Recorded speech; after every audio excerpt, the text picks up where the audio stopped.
بسم اللہ الرحمن الرحیم الحمد للہ الذی وہب لی من الکبر اسماعیل و اسحاق ان ربی لسمیع الدعاء۔ محترم حاضرین، پچھلے درس میں نے آپ لوگوں کے سامنے حضرت اسماعیل علیہ السلام کا واقعہ اور ان کی زندگی سے ملنے والے دروس و اسباق آپ کے سامنے بیان کیا تھا۔ آج کے درس میں ایک اور نبی جن کا نام حضرت اسحاق علیہ السلام ہے، آج کے درس میں آپ لوگوں کے سامنے حضرت اسحاق علیہ السلام کی زندگی اور ان کی زندگی سے ملنے والے دروس و اسباق آپ کے سامنے بیان کریں گے۔ میرے پیارے ساتھیوں، حضرت اسحاق علیہ السلام یہ حضرت اسماعیل علیہ السلام کے چھوٹے اور سوتیلے بھائی ہیں، کیونکہ حضرت ابراہیم علیہ السلام حضرت اسحاق علیہ السلام کے بھی ابو ہیں اور حضرت اسماعیل علیہ السلام کے بھی ابو ہیں، لیکن دونوں کی ماں الگ الگ ہے۔ حضرت اسماعیل علیہ السلام حضرت حاجرہ کے بطن سے پیٹ سے پیدا ہو اور حضرت اسحاق علیہ السلام حضرت سارہ علیہ السلام کے پیٹ سے پیدا ہوا۔ تو حضرت اسحاق علیہ السلام کی پیدائش تب ہوئی جب حضرت ابراہیم علیہ السلام کی عمر 100 سال تھی اور بی بی سارہ کی عمر 90 سال یعنی 90 ایئرس جب تھی، تب حضرت اسحاق علیہ السلام کی پیدائش ہوئی۔ تو حضرت اسحاق علیہ السلام کی زندگی سے ہمیں پہلا سبق یہ مل رہا ہے کہ اللہ تعالیٰ کے لیے کوئی چیز ناممکن نہیں ہے۔ ہمارے اور آپ کے نظروں میں یہ بالکل ناممکن ہے کہ 100 سال کی عمر میں بچہ کیسے پیدا ہو سکتا ہے یا 90 سال کی عمر میں اولاد کیسے ہو سکتی ہے، یہ ہمارے اور آپ کے نظر میں ہے، لیکن اللہ تبارک و تعالیٰ کے لیے ناممکن نہیں ہے، بلکہ اللہ تبارک و تعالیٰ کے لیے بالکل پاسبل ہے اور یہ بالکل ممکن ہے۔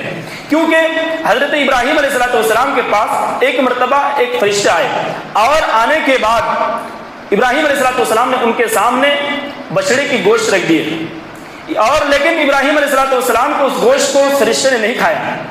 تو ابراہیم علیہ السلام بالکل ڈر گئے کہ کیا بات ہے، ہم نے ان کو گوشت دیا، وہ گوشت نہیں کھا رہے ہیں۔ تو جب ابراہیم علیہ السلام ڈر گئے تو فرشتوں نے کہا کہ آپ کو ڈرنے کی ضرورت نہیں ہے، میں یہ نہیں کھاؤں گا، بلکہ میں اللہ تبارک و تعالیٰ کی طرف سے بھیجا ہوا فرشتہ ہوں اور میں قوم لوط کی طرف جا رہا ہوں۔ قوم لوط نے اپنے حد پار کر دی ہے، وہ بہت زیادہ برائی میں ملوث ہو چکا ہے، اس لیے ہم ان کو عذاب دینے کے لیے جا رہے ہیں، لیکن راستے میں آپ کو ایک خوشخبری دینے کے لیے آئے ہیں، اور وہ خوشخبری یہ ہے کہ آپ کی بیوی سارہ کے پیٹ سے اسحاق علیہ السلام پیدا ہونے والے ہیں۔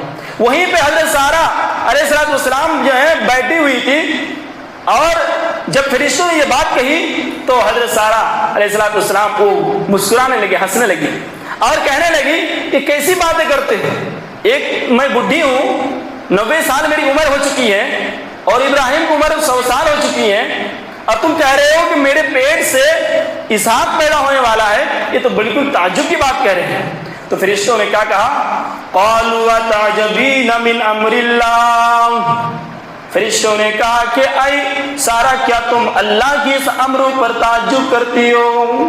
کیا تمہیں اس بات پر تعجب ہوتا ہے کہ اللہ تبارک و تعالیٰ تمہیں اس عمر میں بچہ نہیں دے سکتا؟ بالکل دے سکتا ہے۔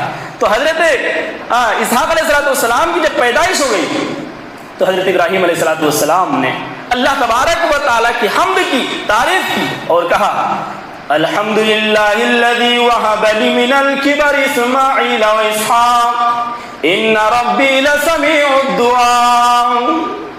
تمام تعریف اس اللہ تبارک و تعالیٰ کے لیے، تمام پرشنسائیں، ساری تعریفیں اس اللہ تبارک و تعالیٰ کے لیے۔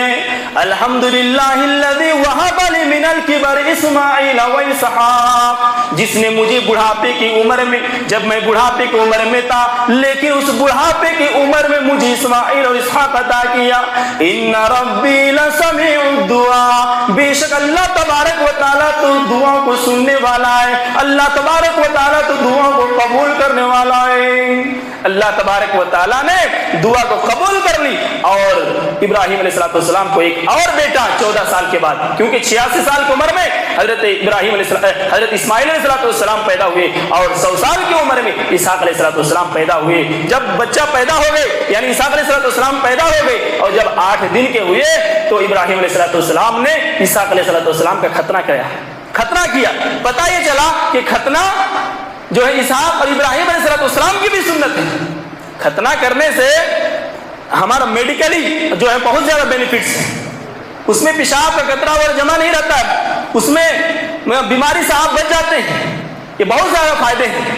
تو ابراہیم علیہ السلام نے اپنے بیٹے اسحاق علیہ السلام کے 8 دن میں ختنہ کرایا، اور جب وہ بڑے ہو گئے تو ابراہیم علیہ السلام نے اپنے چچیرے بھائی کی بیٹی رفقہ سے حضرت اسحاق علیہ السلام کی شادی کرائی. جب حضرت اسحاق علیہ السلام کی شادی ہو گئی تو ان کے جو ہے 2 بچے ہوئے، ایک کا نام محیص تھا اور دوسرے کا نام یعقوب علیہ السلام تھا. انشاءاللہ ہم اگلے درس میں آپ لوگوں کے سامنے ایک اور نبی جن کا نام یعقوب علیہ السلام ہے ان کے بارے میں بیان کریں گے. اللہ رب العالمین سے دعا ہے اللہ رب العالمین ان تمام باتوں کو سمجھنے کی توفیق عطا